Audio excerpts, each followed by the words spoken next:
My guest today is Jens Heitgott, who was educated in economics and Near Eastern Studies at the University of Chicago, the London School of Economics, and Princeton University. He's one of those elite intellects.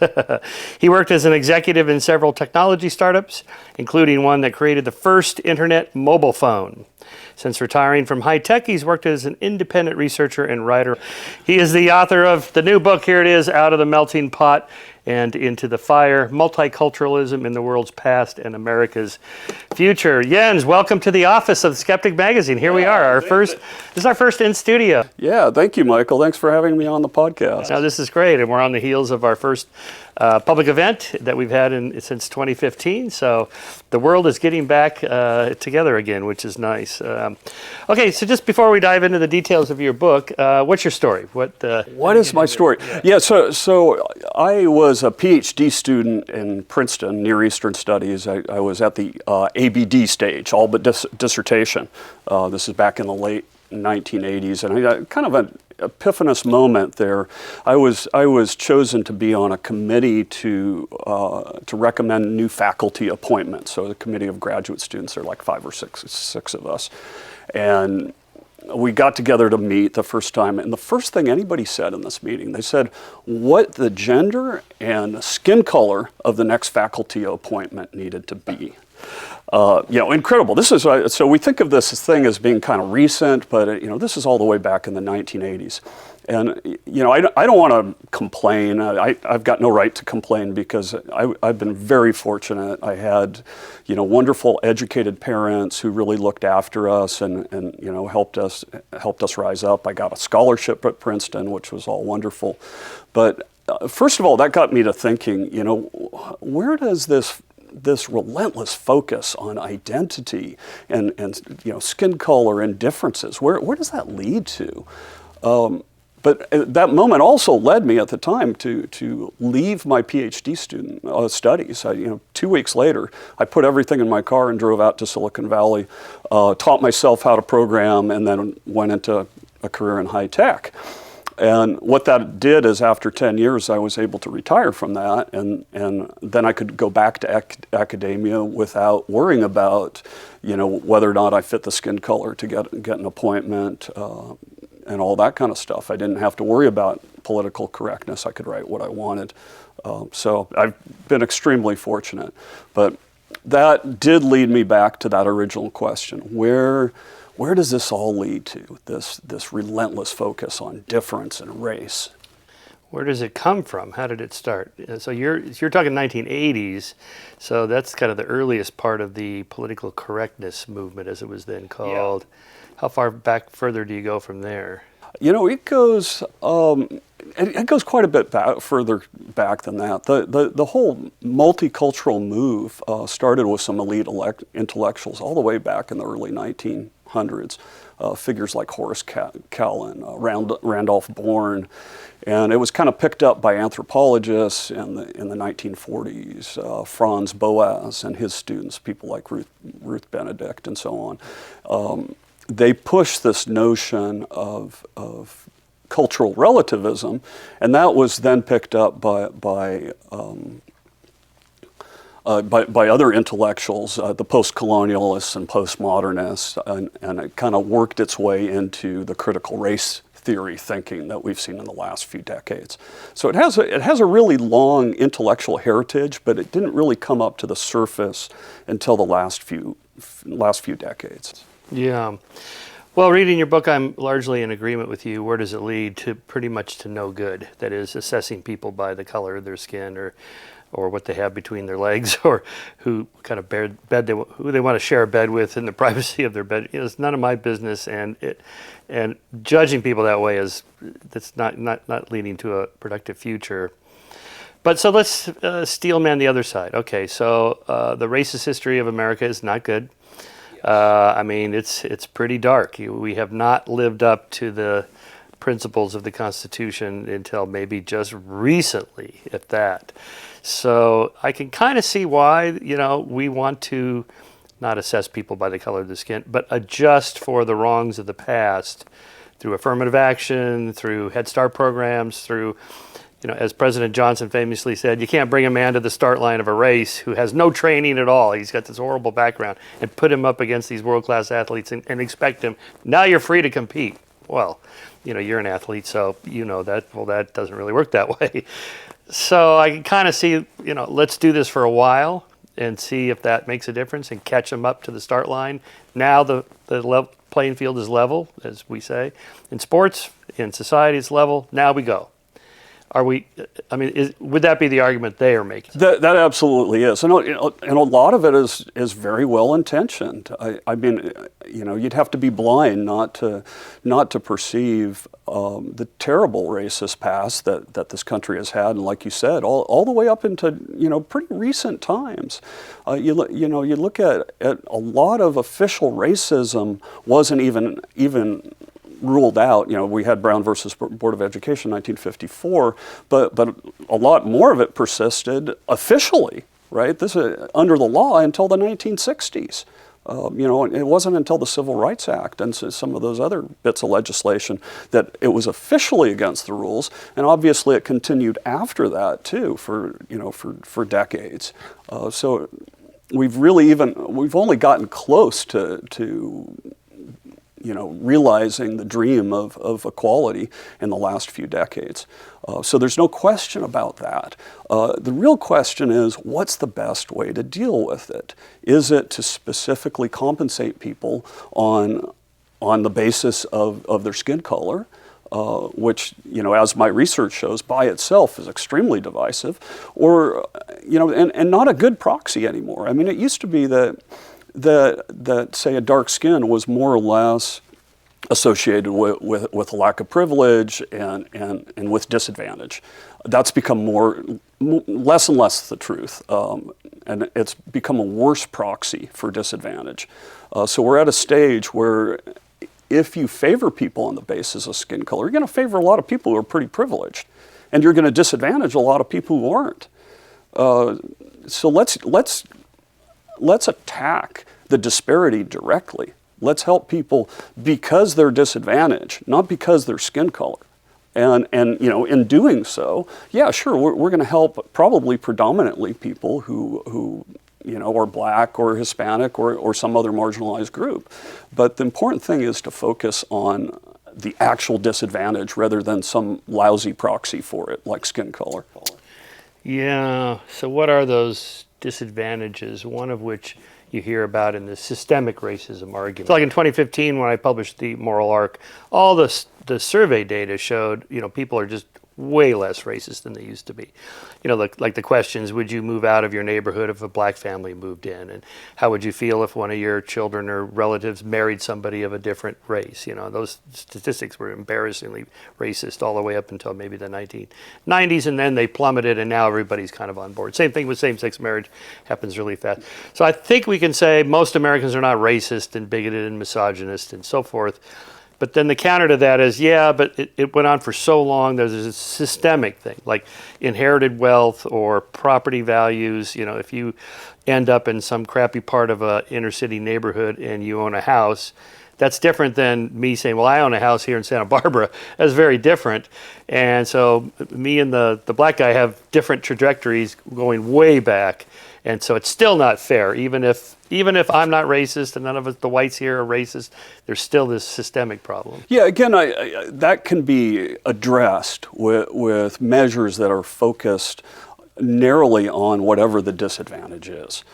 So, for example, when you have college admissions, rather than giving preferences to somebody because of their skin color, you can give preference to somebody because they're a first-generation college student. There are all sorts of other metrics you can use to focus on that really will get to addressing that disparity, but in a way that's not divisive. And we can talk about this in my book. There's so many examples of where you choose that path of specifically of reinforcing this sense of distinction by having programs that focus on it. That it has disastrous results, and I give some terrible ones, where it ends in genocide. But there's a lot of other bad stuff, even short of genocide, that results in, and it's over and over again. I give a half a dozen examples in the book. I left out a bunch that I didn't even include. So. Yeah, so, okay, just steelman the liberal kind of leftist position. Now, let me steelman the right. So someone like Shelby Steele and other conservative blacks will say, none of this is the problem, none of this systemic racism, and people aren't racist anymore. The problem is the family, lack of fathers in the home, and so forth, and lack of education. And that's the problem. It needs to be, and the government can't make people get married. You can't make people go to, have more books in the house or whatever. And that has to come from the bottom up through religion, culture, norms, and so on. How do you think about that? I don't disagree with them there. I think the difference is applying race to it, because I don't think race belongs there. Where I live in Southern Oregon, half our kids are on subsidized meals, right? It's an area that's 99% white. So any sort of association with those pathologies with specific ethnic groups, I don't think is even appropriate anymore. I think they're absolutely right. Those cause bad problems, but it's certainly not limited to blacks. And yeah, let's address those problems, but let's not even make it a racial thing. Let's just address them generically.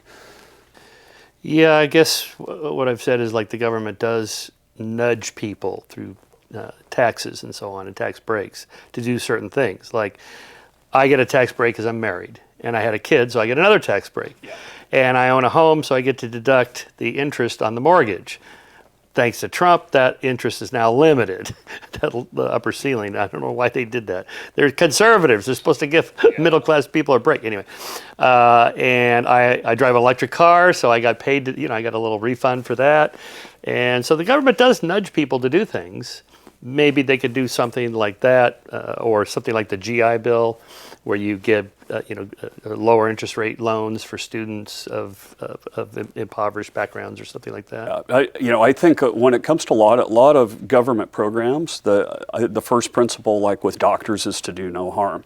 And I think there are a lot of policies right now, nudges in the wrong direction that could be addressed. I had classmates when I was in college whose parents divorced so they could get financial aid. Right, up and down the spectrum, there are incentives to especially for people in poverty, not to be married, because you can collect more benefits if you're not married. So step number one is you gotta get rid of the negative incentives, and after you do all of that, you can look into other nudges, but let's get rid of the mistakes first. I had a relative of mine who's got married young, whose husband went into Vietnam and was killed. So she got a GI benefit, or whatever it's called, for life, unless she got remarried. So guess what she's never done? Never got remarried. Yeah. And she had, had kids with him. I had a kid with the husband. And so then there's just a series of men going in and out of her life, because if there's something about marriage, again, put a ring on it. It does seem to make a difference. Yes. As opposed to just living together. Yeah, my wife and I struggled to raise 3 kids together. We were always shaking our heads, when 2 of them were sick at the same time, and it's like, what the heck would we have done if it was just one of us? And even beyond that, what would we have done if we didn't have Nana to help when this and that was going on? So that's so essential. Yeah. Yeah. Okay, so multiculturalism. All right, what is culture? What is culture? Not what is multiculturalism. Well, then we'll do multiculture. Culture. I'm going to use the Clifford Geertz definition as an anthropologist that I took classes from University of Chicago. You did? You had Clifford Geertz? Yeah. Oh my God, he's legendary. Clifford Geertz, his definition was a set of symbols and their meanings. That'll take a little while to parse. The first time I heard that, it's like, what? What the heck is that? And that's what a culture is. It's a coordinated set of symbols, and symbols can be a lot of things, and their meanings and what they mean to a specific group of people, and that's a culture. So this would be like food, music, the language, everything, clothes, ideas. set of symbols and their meanings. Yeah. Yeah. So in terms of like multiculturalism, so here we're in Southern California, so Mexican food, or so maybe tacos would be a symbol that has meaning associated with Mexican culture. And so to rip off the headlines from a few years ago, Taco Tuesday at Cal State Fullerton was then cultural appropriation. Exactly. But what's wrong with me? I'm not Mexican. I like tacos. I like Mexican food. So And so that goes right to the heart of what multiculturalism is about. And I want to back up for a second here and get technical, because I've had a lot of disagreements and conversations with people based on us having different ideas of what multiculturalism actually is. And you see that in the broader discourse. So I kind of distinguish between two types. There's what we call soft multiculturalism, which is I appreciate other people's cultures and respect them and maybe adopt some of them. So that's soft multiculturalism. Hard multiculturalism is this sense that each culture is its own integral unit, and it should be preserved that way by institutions and by laws, and cultural distinctions need to be recognized continuously. So it's kind of this notion that each culture is under a glass dome, and if you're in your own dome and you try to take something from the other dome, then well, that's cultural appropriation, and that's bad. So the first kind of multiculturalism, the soft multiculturalism, is really consistent with the melting pot. In fact, it's instrumental to the melting pot idea. You draw from different cultures and you all share. The hard multicultural idea is that you don't share, and that each culture needs to be separate, and heaven forbid that you try to borrow something from another culture. yeah, yesterday we had Jared Diamond on the show, and he talked about as a geographer, if you only study one culture or one society without its relationship to others, you don't even really understand the one, which is what I liked about your book, the comparative method. All right, so here we have, what about that one over there, this one over there? So maybe if we think about it as like a fuzzy set of characteristics that represents a culture, but with maybe fuzzy boundaries. And so you have these kind of overlapping bubbles with the fuzzy boundaries that share. If I recall, Gertz talked about this kind of transcultural exchange of ideas and food and clothes and music and so on. I mean, isn't that part of culture? Exactly. So that's what leads to development. I think it was Viscount Ridley who had I forget the exact quote. He said something roughly that that progress, advancement occurs by very different ideas having sex with each other. Yes.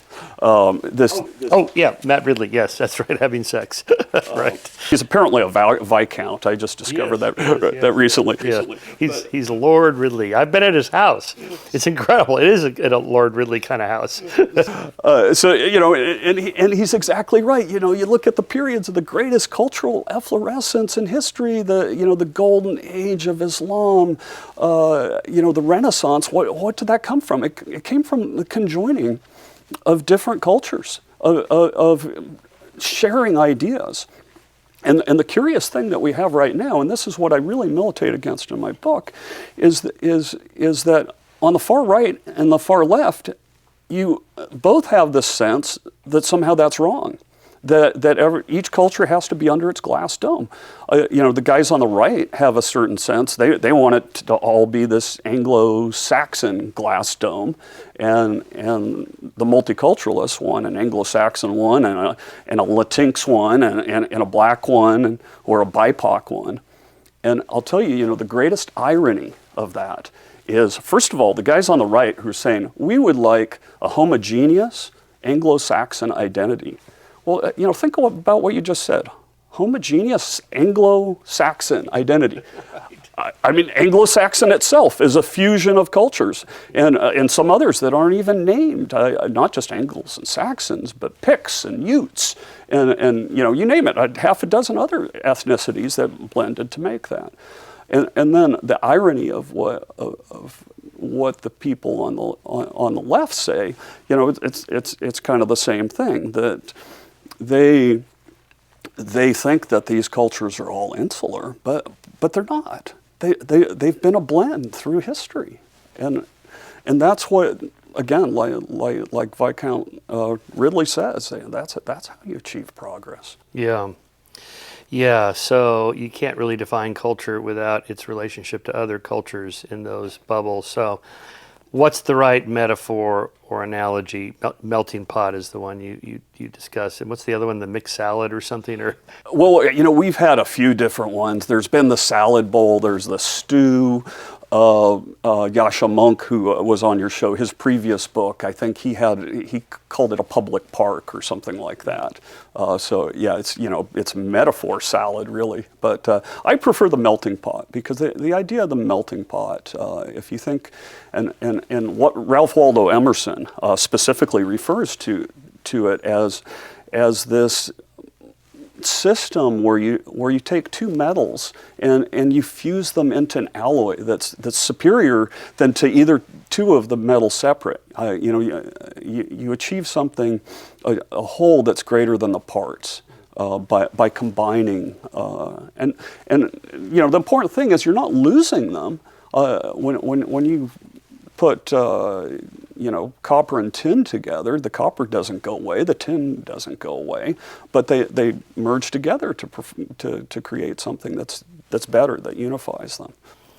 you would think cultures exchanging ideas and symbols and their meaning would be a liberal thing. So when did liberalism, or maybe it's leftism, say that this is cultural appropriation and is wrong? That idea, the cultural appropriation ideal, at least in the public, is a pretty recent innovation. I think it only goes back about 5 or 10 years, but it has its roots. If you go back to the post-colonialists, people like Edward Said and so on, and even before that, to people like Michel Foucault, and the seeds of that are already there with those guys.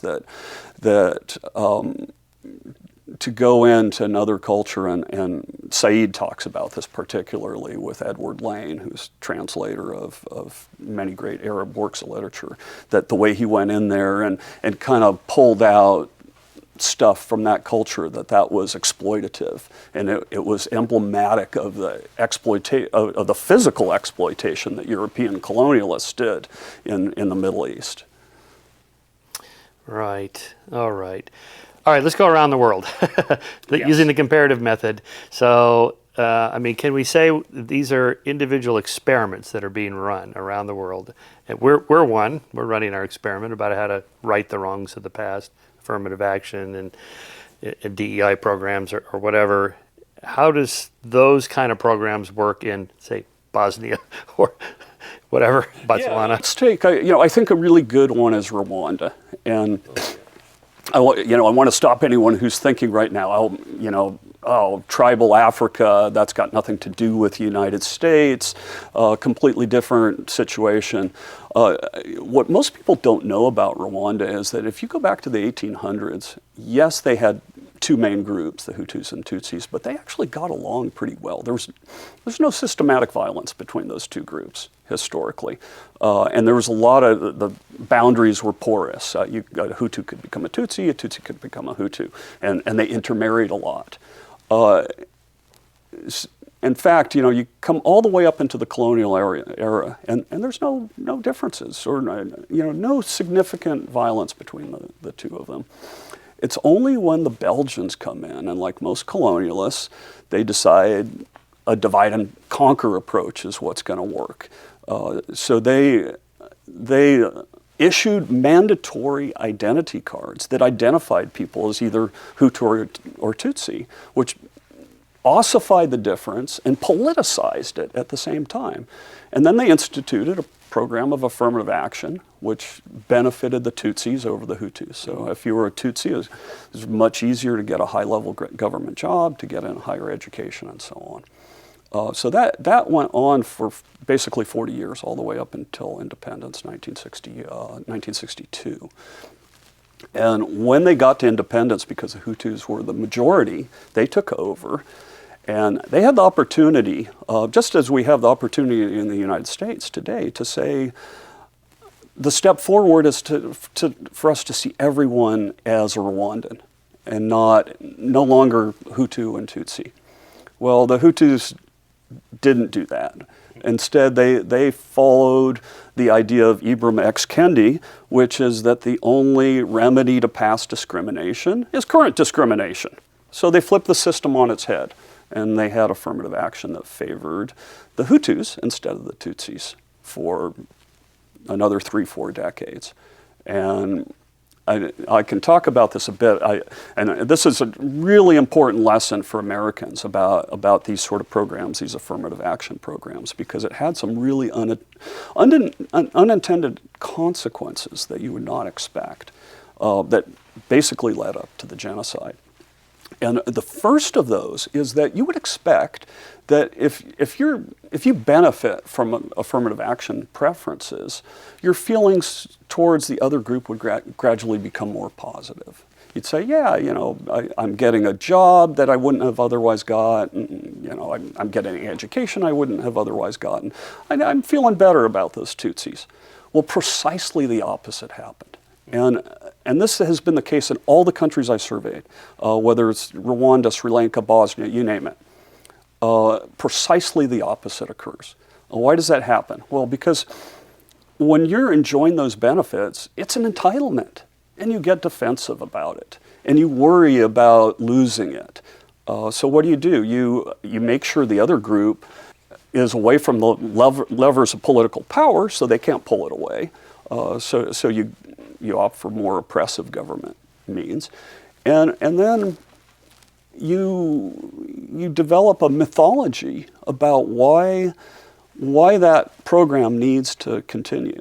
It's because the other group is behaving nefariously, because they continue to enjoy unearned privilege. So there's this whole conspiracy theory mythology that develops to justify those preferences. And what's the result?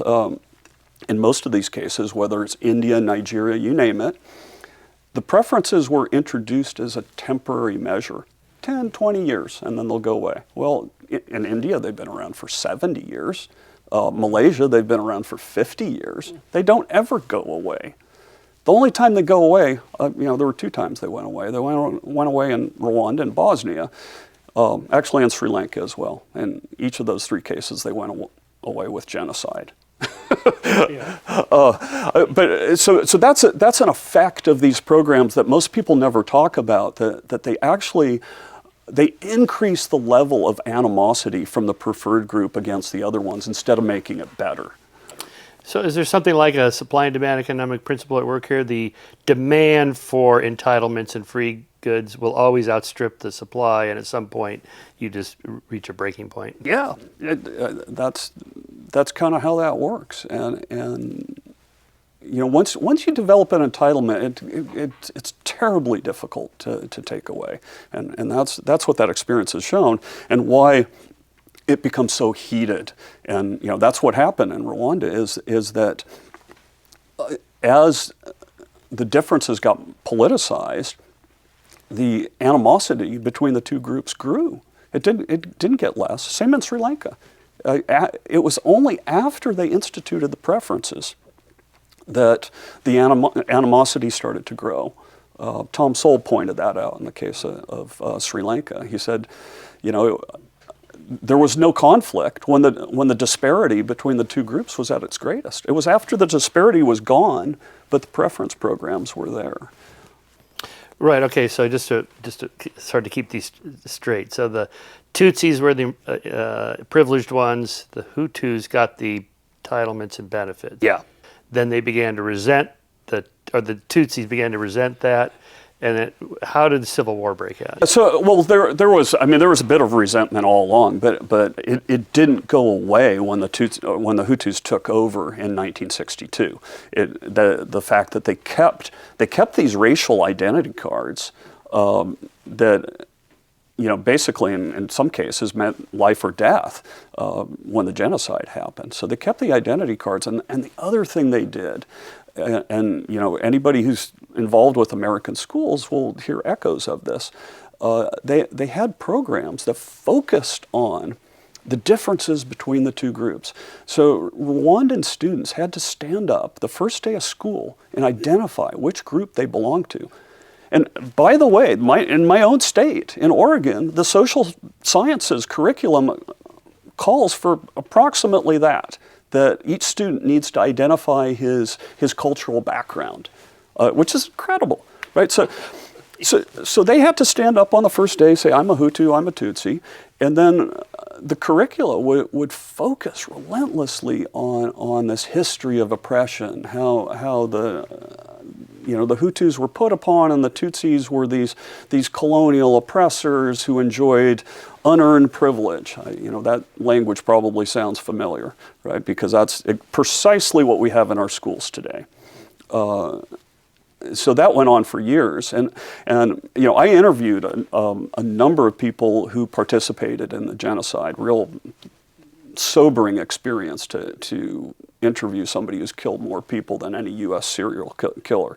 And one of the things these guys say is, we learned this in the schools, that we were taught hatred history. That's a quote one of them used. Hatred history. That's a great phrase. That's disturbing because the current debate about the teaching about slavery and Jim Crow and all that, of course it is taught, but what the left wants is more moralization about it and to explain why it was so bad. So the focus shifts from the facts about what happened versus moralization about why it was so bad. And now that focus is going to, you're arguing, would lead to this divisiveness. You absolutely can teach about it, but the issue is when you try to claim that people who are born 10 years ago are somehow responsible for it, which is what they do in those schools, and I'm afraid it's what they do in some American schools too, is they tie the guilt of something that our forefathers did to the children who obviously are innocent in that. And that just breeds this tremendous animosity. And I'll tell you, when I interviewed these genocidaires, these people who killed, one guy had killed 30 people. He stopped counting after that. The most stunning thing about this, talking to these people, and I literally, like you and I are talking right now, sitting down with this guy, he was so profoundly normal. Just an ordinary farmer, cared about avocado prices, cared about when the next rain, and it would have been less disturbing to me if he had been come across as a sociopath or a psychopath or something. He didn't at all. And, I interviewed half a dozen of these guys, and it was the same with every single one of them. Completely normal. And, they had to be, because by the numbers, 1 out of 4 adult Hutus participated in that genocide. So just by the numbers, I mean, they have to be normal.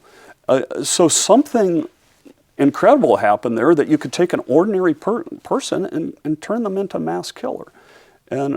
And my supposition, and that I document in the book, is that it's all about these divisive programs. That is, and we know from sociological studies, dividing people into groups elicits these tribal instincts that we all have, and really bad stuff happens when you do that. Yeah, Jane Elliott's Blue Eyes, Brown Eyes with her student kids. Exactly. Yeah. We have... It happens within minutes. Within minutes, and the amazing thing, the Tajfel experiments or the Robbers Cave, is that you can make the distinction between those groups on a completely arbitrary basis.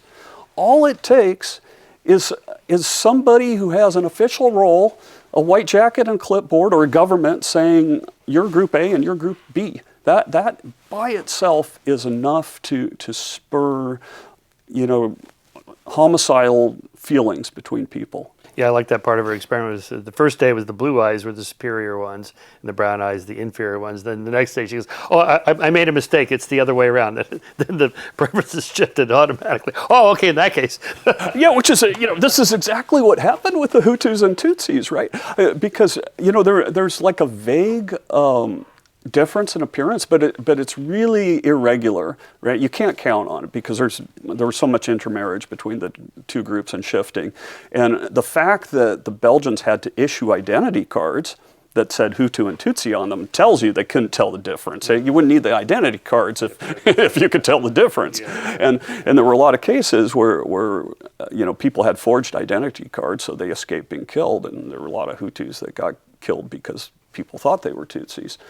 So that distinction itself was fairly, was kind of arbitrary. And, I know a lot of people say, this is too extreme. You can't compare the United States to a tribal African society. And they're right, and they may be right about some other examples in the book, but what I'm underscoring there is how dangerous it is to focus on these, to enhance those distinctions between groups, because it just brings out the worst tribal feelings in people. And you can see that from the experiments. One of those experiments, by the way, worse than the Milgram experiment, it ended in knife fights, right? The two groups divided arbitrarily. They had knife fights, and the experimenter had to be hospitalized. He was so traumatized. Which one was that? It wasn't Muzaffar Sharif. It was the one after Diab, I think. Oh yes, yeah, that's right. So interestingly enough, I like that experiment because it demonstrates something else that's really interesting, right? So Diab, I'm pretty sure that's the name. He took a set of boys from Beirut, Christians and Muslims from Beirut, and obviously if you're one of these people who believes in primordial conflict, it's like, oh yeah, the Christians and the Muslims are going to go at it. Well, they created two groups. It was like the Blue Genies and the Red Ghosts or something like that, and those groups crossed the religious lines. They were mixed, Muslims and Christians, each group. Yet they still came to blows and knife fights, and they had to call the police. And wow. And so that shows two things. One, it shows that official division is so powerful and can elicit all sorts of incredible feelings, but at the same time, it demonstrates that you have the power to unite different people with different backgrounds under the aegis of one identity. So there's both a good and a bad in that. And you can see that in militaries or any place else where you bring a bunch of people together and have them work on a shared purpose, shared goal, that all of a sudden those other differences start to fade. Well, we agreed ahead of time we wouldn't talk about cycling and bore the audience with gearhead talk, but I don't know if you remember Jonathan Boyer, Jacques Boyer. He was the first American to race in the Tour de France. He raced across America and beat me in 1985. Anyway, he went on now and is the head of a Rwanda cycling team. He organized a Rwanda cycling team, and he's brought these people together from the Hutus and the Tutsis. Now they're multi-generation, they're kids, so they were either young or they weren't even born yet with the genocide. So talk about how Rwanda got past all that. I mean, the worst possible 800,000 dead or whatever it was, and now. Yeah, it's the recovery of Rwanda. That story is remarkable, and so I've actually cycled a bit in Rwanda, and they do have an amazing cycling team now. So if you can imagine after the genocide, so the genocide killed 1 million people in 100 days, which you think about that, that's like 60 million Americans proportionally, right? They only had 6-7 million people in the country at the time. So 1 million people in 100 days, most of them killed with machetes and farm implements. It was horrible. But beyond that, they had hundreds of thousands of orphans, really young kids. So it was dead last in the world in GDP. I mean, it's hard to even imagine the scenario there. They had both the UN and the local militias would shoot dogs on sight because dogs their owners were no longer around, and they'd acquired such a taste for human flesh that they had become a menace. So if you go to Rwanda today, there's still no dogs there in the country. So just unimaginable. The horror and what these folks underwent. So the government, which was primarily Tutsi-led, although the first leader afterwards was actually Hutu, they said, we had our chance back when we took over from the Belgians to declare ourselves one country, and we failed to do it, and this was the result. So now, going forward, we're going to declare, our national motto is we're all Rwandans. There are no more Hutus. There are no Tutsis. And they wrote that into their constitution. So any kind of differentiation between the two groups is absolutely, not only is it frowned upon socially, but in a lot of contexts it's actually illegal. You can't have a political party, for example, that's founded on ethnic or tribal or any kind of identity. It can be founded on ideas, but not on group distinctions. And they focus relentlessly on just that, on erasing any sense of difference among their people. We're all Rwandans. No more Hutus, no more Tutsis. We're all Rwandans. And I talked to a couple of American expats who hire people over there. And I don't know if this is official, legally required or not, but they say the way hiring works there is that when they get a job, an application filled out, all the details that might reveal somebody's gender, ethnicity, whether they're Hutu or Tutsi, it's all blotted out. All they can see is the person's qualifications. So they have gone to, it's not exactly, I wouldn't call it a colorblind country because there aren't that many white people, and the distinction between Hutu and Tutsi is not really a color one, but it's a group blind policy across the board. They also followed a program of forgiveness with the people, because once again you have 1 in 5 people involved in the genocide. That's a real problem. If you throw every single one of those people in prison, it's just not even workable. So they had like a truth and reconciliation. Yeah, exactly. And then they focused on all these programs that like I said, when you bring people together in a shared enterprise, all of a sudden those group distinctions start to fade. It's like we're all together and we're working on this thing together. So one of those programs that I got to witness, which was really cool, it's what they call Umuganda, which is a public works program. So the last Saturday of each month, every single adult in the country turns out and cleans up litter, digs out drainage ditches, works on schools, and in theory it's actually obligatory. And I think there's like a $5 fine if you don't participate, but I never heard of anybody actually being charged and paying that fine. Everybody just shows up, including all the big politicians, and so they do photo ops with the politicians, working alongside, and there's like this. There is a little competition, but it's like between this work group and that work group, and it's become this tremendously unifying thing where it's like, yeah, we're all Rwandans and we all work on this together. Hutu, Tutsi, it doesn't matter. Right, that's what the Sharifs did in the Robber Caves one, the last. Exactly. External enemies, so us rivals now have to work together. Whatever it was, pulling a rope or up riding a car or something like that. Yeah, so that works. And, it sounds kind of hokey, team building, but, there is something to be said for team building. Yeah. And, so that works so well that the Rwandan military, when they go to other countries, when they've, worked on the UN contingents, they've actually brought that practice to other African countries. And it's kind of taken off in some of those, too. Yeah. The other thing they do is, this is twice a month now, they have what they call Car Free Day, which, I think some American locales kind of have that too, but this is nationwide. People still drive, but it's strongly discouraged. And everybody in the country comes out and they jog in the streets together, they ride bikes, and the government sets up little health, blood pressure checking stations and so on. And again, it's this sense of the entire country, Hutu, Tutsi, whatever, coming together and doing this thing together. Yeah. So what are the results of this? Well, the country had the fastest economic growth in the world for like almost 25 years straight. And Kigali is a wonderful, clean city. Everywhere you go in Rwanda, it's still not rich, but boy, is it tidy.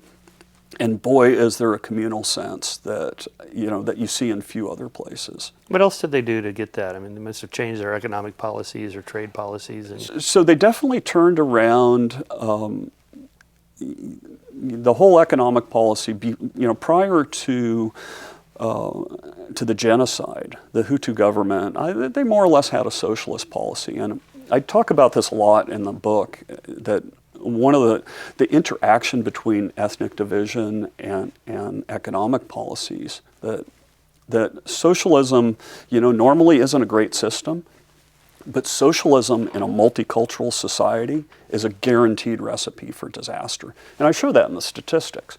You take a multiculturalist society with a big oppressive government, not a single one of those societies does well. There's no more toxic combination than multiculturalism and big government to create. I guess because the more people you have, the more diversity you have of thought. A socialist system like a kibbutzen, where everybody knows everybody and has a few hundred people, that could work. Or like a family. Exactly. I mean, my wife and I don't charge each other for food or favors or doing the laundry or whatever. Yeah, my family too. Communism actually works very well in my own family. My wife and I give according to our abilities, and our children take according to their needs. In fact, they take a little more than they need, but but it works. And it is no mystery that the societies that have enjoyed, I wouldn't say success, but the best record with socialism are the countries that are the most homogeneous, right? The Scandinavian countries. You can get away with that if everybody's on the same page. When people have divergent values and divergent cultures, then it raises the stakes for controlling a big government. And that's why so many African countries have so many problems, is because the government's doing everything and everybody has a different set of desires and preferences. So it becomes a struggle to control that government and divert resources in the way that you want. All right, Jens, thank you so much. Yeah, thank you. That was great.